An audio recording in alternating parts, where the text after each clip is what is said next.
السلام عليكم ورحمة الله وبركاته. يا مساء الفل عليكم يا شباب.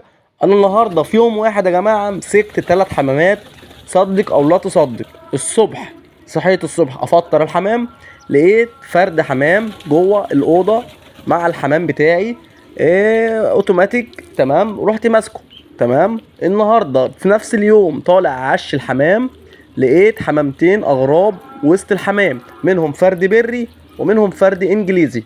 تمام، هقول لكم دلوقتي انا بمسك ازاي، وايه موضوع المسك، وايه حلال ولا حرام، وهشرح لكم بالتفصيل ايه اللي بيتم معايا بقالي من ساعه ما ربيت الحمام. بصوا يا جماعه، في البدايه يا جماعه احنا يعني اي حد بيربي حمام طاير لازم يجي له حمام غريب وسط الحمام بتاعه. تمام، ده الف ب، لان الحمام الغريب بيلاقي الحمام عندك طالع ونازل، فطبيعي بيجي عندك بيدور على اكل، بيدور على ميه، عطشان، تعبان، وهكذا. طيب ايه اللي جد وايه اللي ما جدش بالنسبه لي انا كاحمد من زمان عن دلوقتي؟ انا زمان كاي هاوي او اي مربي كنت بفرح بالفرد الغريب، كنت بقعد اعمل زي كده مصايد للحمام، وكنت زي اي شاب صغير او اي حد صغير مبتدئ بفرح لما بمسك فرد حمام واقعد استخباله واقعد ارقد له بالبلدي كده، ممكن اقعد بالساعه وبالساعتين علشان امسك فرد. طيب ايه اللي جد دلوقتي بعد ما انا يعني كبرت شويه وبقالي خبره في الحمام وبقالي عدد سنوات كتيره جدا والحمد لله؟ يعني ايه اللي جد؟ طبعا الواحد بيكبر فبيعقل اكتر، فثقافته بتعلى، فخوفه من ربنا بيزيد، غير طبعا الشاب الصغير مش يعني فرحان مش فاهم حاجه. فانا باختصار كده هقول لكم الدنيا معايا ماشيه ازاي، وانا عن نفسي ماشي ازاي، ممشيها ازاي. وبرضه لو انا غلطان في حاجه ممكن حضراتكم تقولوا لي انت كده في مشكله او في حاجه، وهتقبلها منكم جدا، ويمكن يعني لو حد اقنعني انا ما عنديش مشكله. طيب في البدايه يا جماعه الحمام اللي بيجي لي دوت 3 انواع. يعني ايه 3 انواع؟ يا اما حمام ليه صاحب، تمام، من الجيران عندي، او حاجه زغلول طار من عند حد، او حمام ليه صاحب، او حمام ملوش صاحب. تمام، اللي هو الحمام بتاع الابراج، او الحمام اللي موجود في المصانع وفي الجوامع والكلام دوت، او حمام انا بايعه كان بتاعي زمان وانا بعته لحد وهرب من الحد دوت ورجع لي.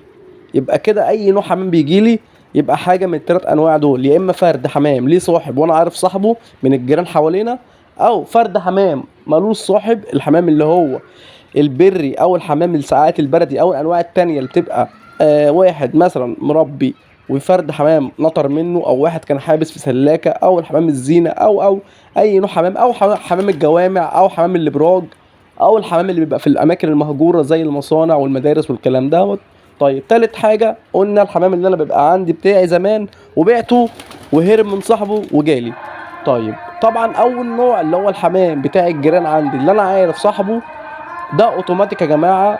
عارف صاحبه بمسكه او بيجي عندي وسط الحمام، والله حاجه من الاثنين، اول ما بشوفه وعارف ان الفرد دوت بتاع جاري بروح ضربه او اروح بهشه بطرده على طول من المكان، ما بحاولش امسكه، بلاقيه جوه الاوضه وبلاقيه وسط الحمام بتاعي فبروح رايح مسقف له مطفشه بالبلدي. تمام، خلاص انا عارف صاحبه، وهو اوتوماتيك بيطير بيجي ياكل حبه الذره اللي عندي على السطح وبيطير يرجع لصاحبه، مفيش اي مشكله عندي، وعادي مفيش مشكله. زي ما انا حمام الناس بيجي عندي انا حمامي بيروح عند الناس. تمام، دي اول نوع. طيب تاني نوع اللي هو الحمام بتاع الابراج، او حمام المصانع المهجوره، او حمام الجوامع، او اللي بيكون في المدارس. طبعا الحمام ده يا جماعه ما بيكونش ليه صاحب، بيكون مثلا ده كان زغلول عند حد زمان ونطر منه معرفش يرجع، ملوش مكان ملوش بيت، حمام كان في الاسواق، ايا مكان، المهم فرد مش عارف صاحبه، فده طبعا بيكون حر طليق، بيقعد يلف على البيوت، بيلف على الغيطان، بيلف على المصارف، بيشرب من اي حته، بيعمل اي، يشوف اي مسقط نور يبات فيه، بيشوف اي جامع مأذنه، وهكذا. طيب انا الحمام ده يا جماعه بيجي لي وبياكل وسط الحمام، تمام، وبيقعد عندي، انا بعمل حاجه حلوه، انا بسيب الحمام دوت وبديله الامان وبسيبه مش بمسكه، انا بخليه وسط الحمام، دخل الاوضه بسيبه يدخل جوه الاوضه عادي جدا، تمام، ويبات فيها عادي. تمام، كل وشرب، عايز يتكل على الله يتكل على الله، ما عنديش مشكله، عايز يقعد في الاوضه برضه يقعد في الاوضه عندي وسط الحمام، ما عنديش اي مشكله. يبقى النوع دوت يا جماعه اللي هو الحمام الهربان ملوش صاحب ده، انا بسيبه وسط حمام عادي جدا، تمام، مش بمسكه ولا بقصقصه ولا الكلام ده. حب يقعد انا ما عنديش مشكله، يا مرحب بيك في اي وقت، اقعد يا باشا وشوف لك اي انتايه، لو انت ذكر، لو انت ذكر شوف، لو انت انتايه شوف لك اي ذكر واشتغل، والله يعينك، وايه مفيش اي مشكله طالما انت سليم وفرد مش مصاب، او فرد جاي لي ما فيهوش جدري، او فرد جاي ما فيهوش اي سالمونيلا او اي برد. فطبعا انا بفحصه بيبان عليه يا جماعه، الفرد السليم بيبان من الفرد العيان من شكله كده، تمام.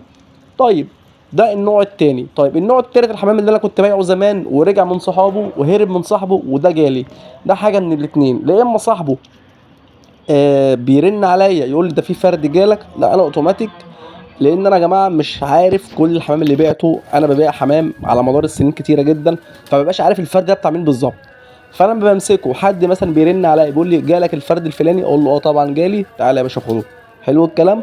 او انا ساعات بكون عارف ان الحمام بتاعي دوت انا بعته لمين، ببقى ساعات انا في حمام حافظه، اه انا بعته مثلا لمحمد جوري، اه انا بعته لفلان اللي مثلا زميلي في الشغل، او اخو صاحبي اللي مش عارف ايه ايام الدراسه، هكذا. ببقى انا عارف، برن انا عليه، يا ابني تعالى خد الفرد بتاعك ده، ايه الفرد بتاعك هرب من عندك او طار من عندك وانا مسكته، تعالى خده، تمام.